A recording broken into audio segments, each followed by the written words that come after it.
I'm Tiffany Hess, mother of Scarlett, and this is our story. So Scarlett was diagnosed with congenital diaphragmatic hernia when I was 16 weeks pregnant. It was something we had never heard of, so something we obviously weren't prepared for, and we weren't given a very good prognosis. It was probably the scariest day of our lives. We were referred to Cincinnati Children's Hospital, and we were sent up there to see if we were candidates for a procedure called FIDO. It's essentially a tracheal occlusion procedure to try to help lung growth in utero, but we did not qualify. She wasn't severe enough. But we actually delivered her up in Cincinnati at the Cincinnati Children's Hospital, and she went into respiratory failure when she was 18 hours old and was put on ECMO. So she was on ECMO for 42 days in Cincinnati, and they told us that there was nothing else they could do for her. Sorry.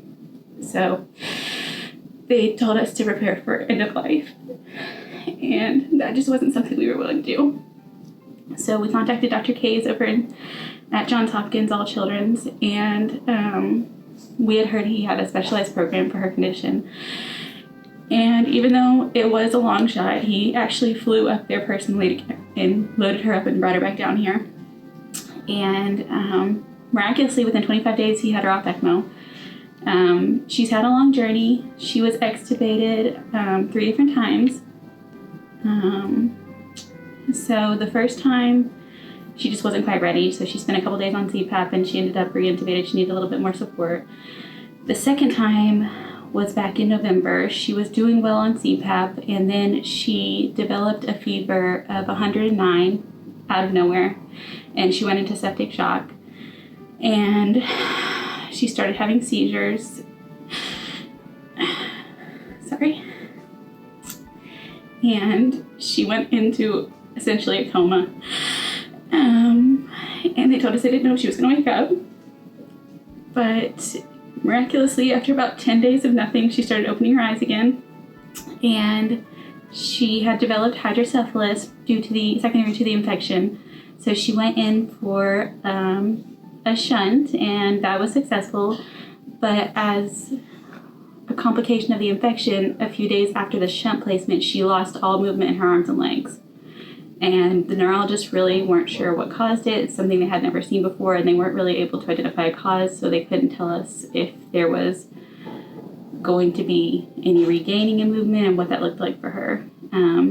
But we've been doing intensive physical therapy and occupational therapy with her, and she's regained full movement of her arms and her head and her face, and she just in the last 2 weeks started moving her legs again. So she's making great progress. This last extubation has stuck, and she is currently on CPAP, and we actually found out today that we're looking at possibly going home in the next 2 to 4 weeks. And so it's been something we weren't sure she was ever going to get to. Honestly, the people that work here has been our favorite part.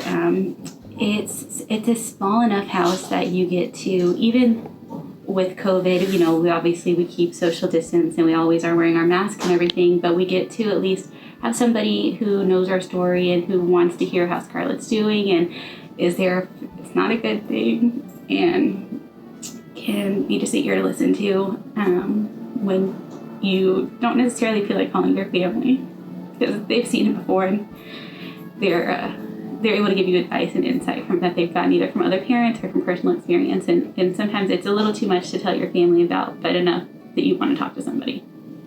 Thank you. Thank you so much for what you do. I don't believe that we would have been able to financially afford to stay at this hospital and give our daughter the care that she needed if it wasn't for the Ronald McDonald House.